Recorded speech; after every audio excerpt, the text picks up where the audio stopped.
I think that once you get to this stage, whereby you've optimized your vocal in terms of tuning, light compression, and removing any unrequired dead air, what I like to do is focus in on the frequencies that the vocal occupies, and then, so that it sits better in a mix, albeit here we're only doing it with some acoustic guitars, but the principle still applies.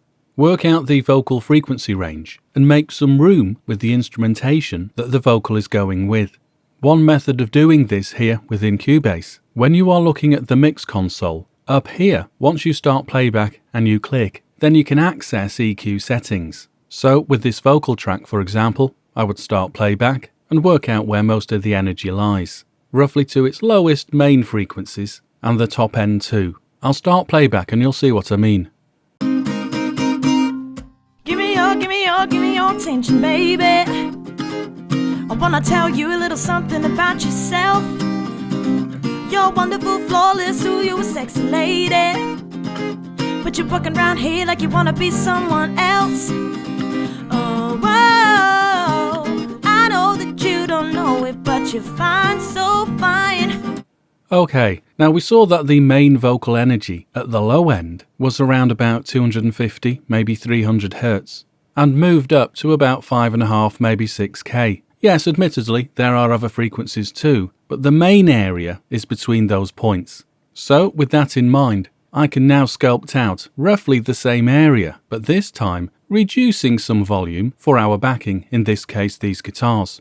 I could do it here within the inspector, but this small frequency display is just that too small. I'm not saying you can't do it this way, you can, but I prefer to use a plugin. So I'm going to open up this one. We've seen it before. It's FabFilters Pro Q2. And then, armed with that frequency information about the vocal, first of all, I'm going to open up a preset. This bell flat top is fine. I can drag this down and pretty much locate it so that we see that dip in volume across the frequency split points I've already mentioned. Now, in my opinion, you don't need to be all that accurate, so long as it's somewhere near, and you're not too drastic with your cut. A couple of dB, perhaps 3 dB, is enough. And then, once you're done, then you can try this out. And because you have attenuated the frequencies, well, some of the frequencies, for the guitar track, what you'll find is your vocal will sit more proud, a little bit louder, or appear to be louder, than it was pre-adjusting the EQ. I'll have a quick listen so I can gauge this. Give me your attention, baby.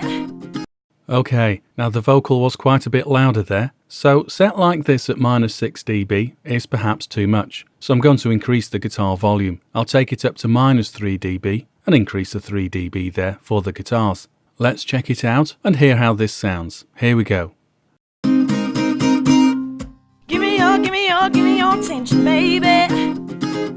I wanna tell you a little something about yourself. You're wonderful, flawless, ooh, you're a sexy lady. Okay, to my ears that sounds better. It now doesn't sound like the guitarist and the vocalist were in two separate rooms. It now sounds like exactly how it was recorded actually. The singer is playing the guitar. Right, I'll leave it here then, now that we've established the principles behind fitting frequencies.